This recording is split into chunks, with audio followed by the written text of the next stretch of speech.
Oi, tudo bem? Eu quero falar com você no vídeo de hoje sobre os últimos acontecimentos. Nós estamos vivendo guerra em Israel e, ao mesmo tempo, um dos maiores desastres naturais da nossa história lá no Rio Grande do Sul. O que isso tem a ver com a volta de Jesus e o arrebatamento da igreja? E é sobre isso que eu quero falar com você no vídeo de hoje.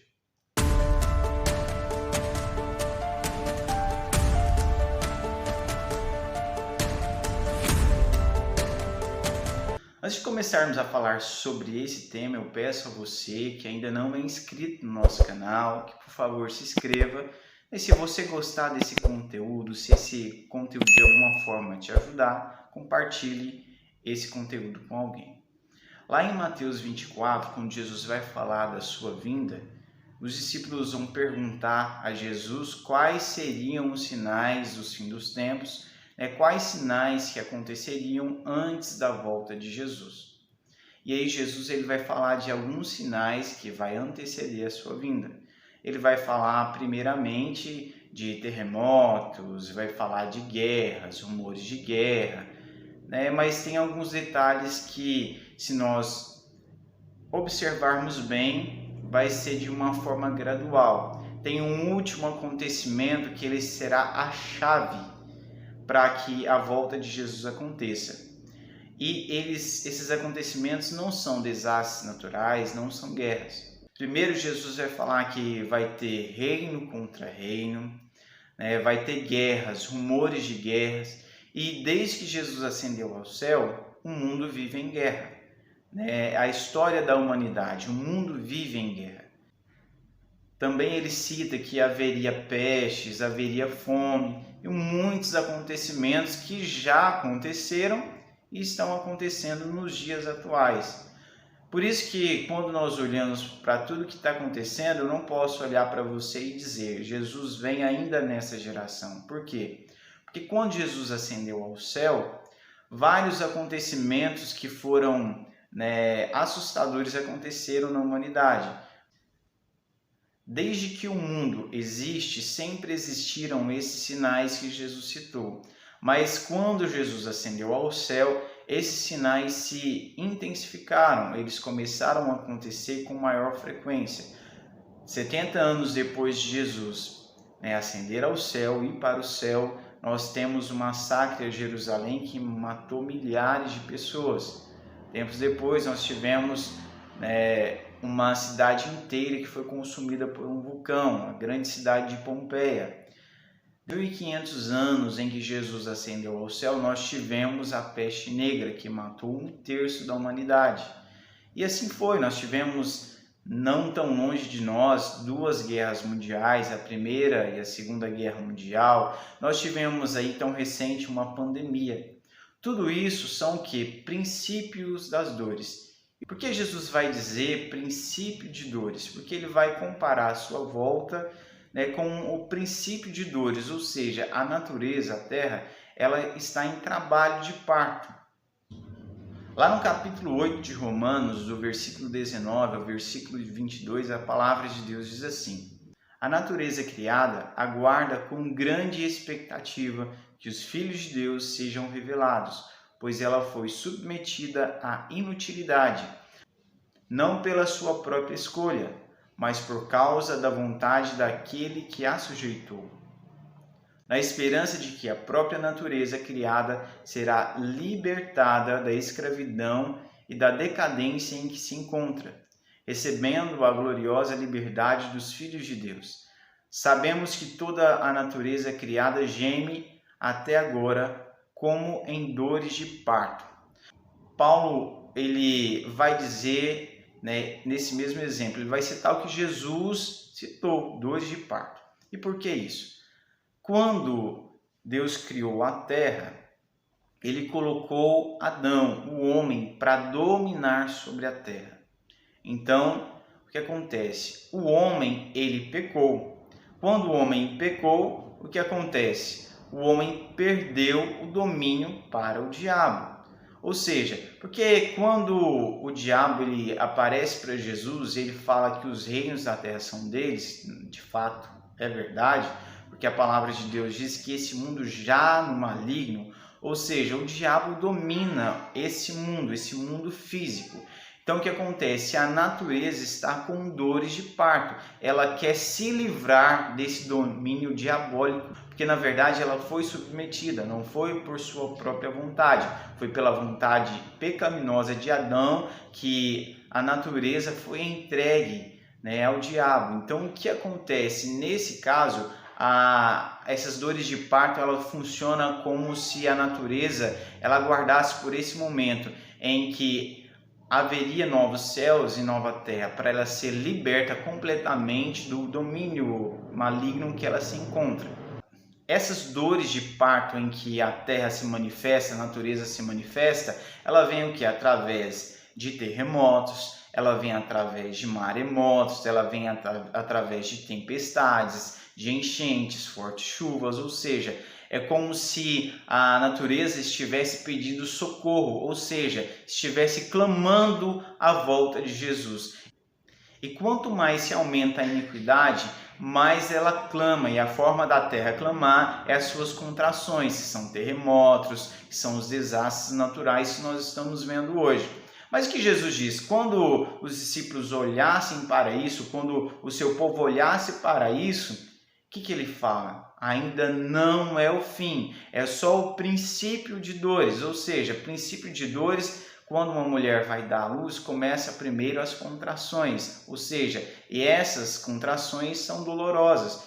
E essas contrações que a terra dá, elas são dolorosas, essas peste, fome, tudo mais que acontece, é doloroso para a terra, é doloroso para a humanidade, mas ainda não é o fim. Mas aí Jesus vai dizer aos discípulos o que realmente mostraria se nós estaríamos realmente no fim. Quando surgiria falsas doutrinas, falsos profetas, e com isso o amor de muitos se esfriaria.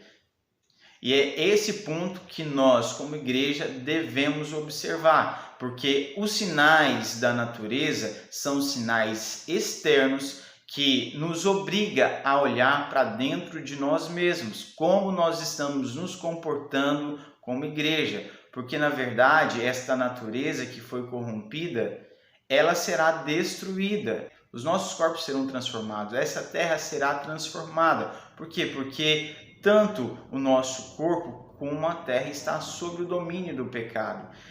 É necessário nós olharmos para dentro de nós mesmos, porque na verdade, às vezes a gente se preocupa tanto com os sinais que a natureza está nos dando e a gente se esquece de olhar para o verdadeiro sinal. O verdadeiro sinal é o amor a Deus, é o amor à sua palavra. Nós vivemos em uma geração de crentes, geração de cristãos, que as pessoas não estão mais comprometidas com o verdadeiro amor. Muitas pessoas hoje, elas não amam, porque na verdade a palavra de Deus diz que o verdadeiro amor está em amar aquele que não nos ama.